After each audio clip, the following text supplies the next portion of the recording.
Vamos a ver ahora a nivel ontológico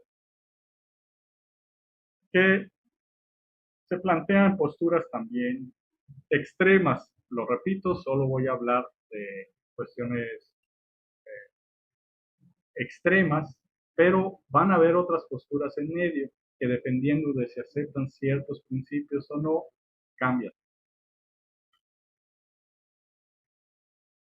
Por ejemplo, aquí yo solo les estoy presentando el realismo metafísico, pero van a haber muchos, el realismo pragmático, el realismo ingenuo, el realismo científico, van a haber varios.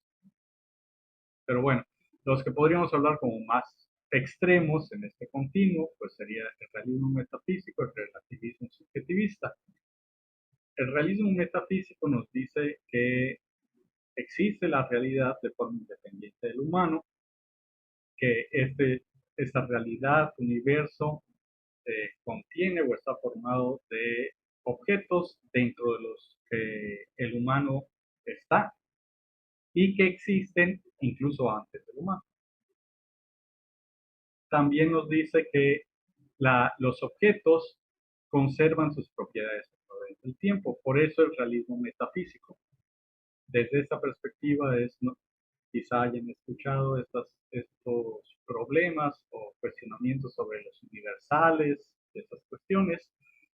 Si regresamos al ejemplo que les había dado del materialismo dialéctico, ellos no aceptarían esta última, aunque serían realistas. Entonces estarían por aquí más o menos en medio, ¿no? Irían como acercando quizá al relativismo como un punto intermedio. Así van a haber varias posturas. Por la parte del relativismo subjetivista niega la existencia de la realidad como algo independiente del humano, es decir, la existencia de la materia depende de la percepción humana. El autor más famoso de esto es Berkeley, con su famosa postura, bastante criticada por algunos autores, y esa es la cuestión de que si tú le planteas o hablas de estas perspectivas con los psicólogos, muchas veces te dicen, no, es que no tiene sentido eso, pero ves su trabajo y todo se fundamenta en esta perspectiva. Allá es cuando entramos en contradicción, que desde mi perspectiva ese es el mayor problema. Puedes tener esta perspectiva y si, digámoslo así, te haces responsable de las consecuencias de esa perspectiva, pues está bien, no hay problema, tú síguele así. Tal vez en un debate, pues, te demuestren que tu perspectiva tiene carencias, pero pues al menos está siendo congruente.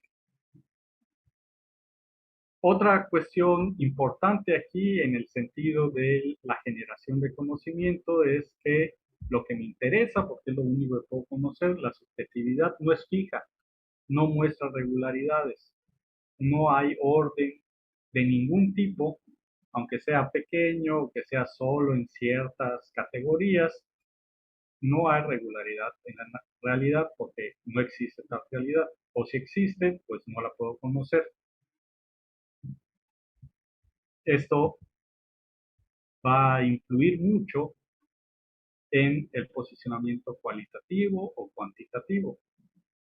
Para allá estamos yendo. Un ejemplo muy famoso de este tipo de posicionamientos es el de Bunge. Y aquí les pongo solo algunos ejemplos, solo como para dejarlo bien, bien claro, ¿no? Evidentemente Bunge sería dogmatista, acepta la existencia de la realidad y de que la podemos conocer. Y entonces el que nos dice en sus principios ontológicos, el mundo existe por sí mismo, por ejemplo, el mundo está compuesto exclusivamente de cosas, es decir, que el humano sería una cosa también. Nada surge de la nada y nada se reduce a la nada. Vemos que su postura es bastante clara con respecto a esto. Y eso nos lleva también a algunos principios nociológicos. Podemos conocer el mundo, aunque solo parcial, imperfecta y gradualmente. Vean cómo eso se relaciona con lo que estábamos hablando antes. Tal vez, probablemente, Funke no aceptaría eh, este principio. El momento aquí. O tal vez sí lo acepte, pero agregue esa parte de parcial e imperfecta. Menciono esto para que se den cuenta que van a haber posturas intermedias. Yo solo estoy presentando los polos extremos. Entonces, ya en ciencia, ¿qué es lo que ha pasado cuando de forma explícita o implícita? Porque les repito, muchas veces no se habla de esto, no sabemos, particularmente en psicología, donde, si ustedes saben, en nuestra historia como disciplina se hace un esfuerzo importante por separarnos de la filosofía, pero una cosa es ser independiente y otra cosa es no negar la filosofía, eso también sería un error. Y muchas veces no sabemos acerca de esto y estamos repitiendo y repitiendo cosas sin frenar a hacer un planteamiento, revisar y ver si lo que estamos haciendo tiene sentido o no. Entonces, en ciencia, ya particularmente, debido a que, como dijimos, al menos vamos a aceptar que la psicología es un proyecto de ciencia fáctica, vamos a tener dos posturas. Una que sería la naturalista, en la que el humano forma parte de esa naturaleza que existe, y otra que va a ser sobrenaturalista, en la que se acepta que existen dos, al menos dos sustancias, una espiritual y otra material o de la naturaleza. Si no queremos meternos en problemas, lo ideal sería decir una inmaterial y otra material.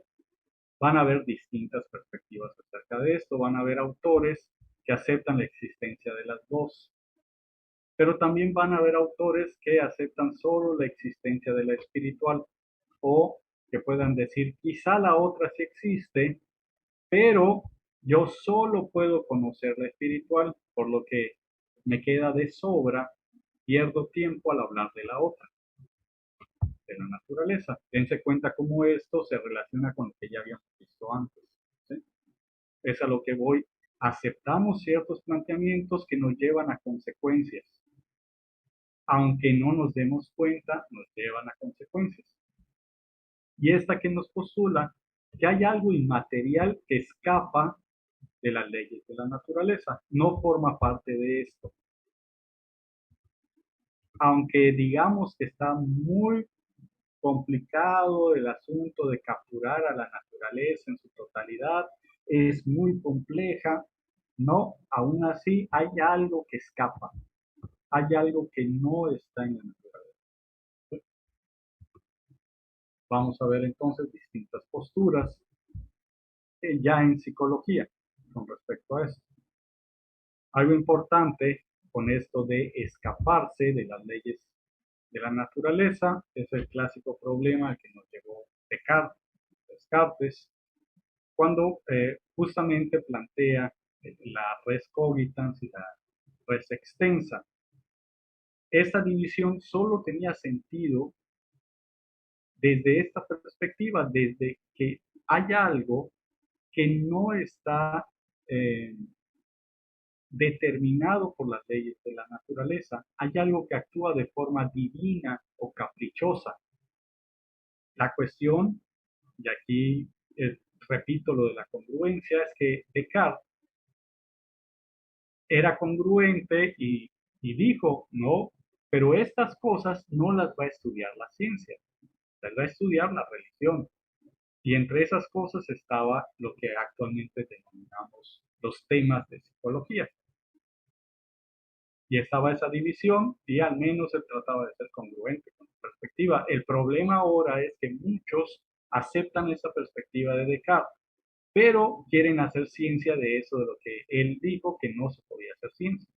Y hay muchos filósofos así, por ejemplo, Kant también era uno de esos, pero la cuestión es que el psicólogo no sabe de esto y continúa, repite, cometiendo ese tipo de error. Entonces, si hay algo que no se encuentra en la naturaleza, que no está determinado por leyes naturales, entonces es evidente que, que la ciencia no va a ser capaz de capturar o de conocer esto. Vamos a necesitar métodos especiales para poder conocer esa cosa. Y aquí, si se dan cuenta, regresamos al principio cuando estábamos tratando de dividir entre ciencias naturales, ciencias sociales, ciencias exactas, etcétera. ¿Sí? El problema en sí nunca ha sido que se estudia al humano o que se estudia a grupos sociales, no. El problema siempre ha sido este, que hay algo, que se acepta la existencia de algo, porque muchos podrían no aceptarlo, están de este lado, supuestamente, porque igual ya luego vemos naturalistas que quién sabe qué hacen, pero se acepta la existencia de algo que la ciencia tradicional, si quieren llamarlo así, no puede estudiar. Necesitamos una nueva ciencia. ¿Para qué o por qué llamarle ciencia? No me pregunten, porque mi respuesta va a ser que no sé, pero pues es ciencia, aunque estudie cosas que la ciencia no puede estudiar. La división siempre ha sido esa. Le cambian de nombre porque evidentemente se identifican que estas dicotomías son insostenibles, pero se mantienen, ¿no? El problema, al final de cuentas.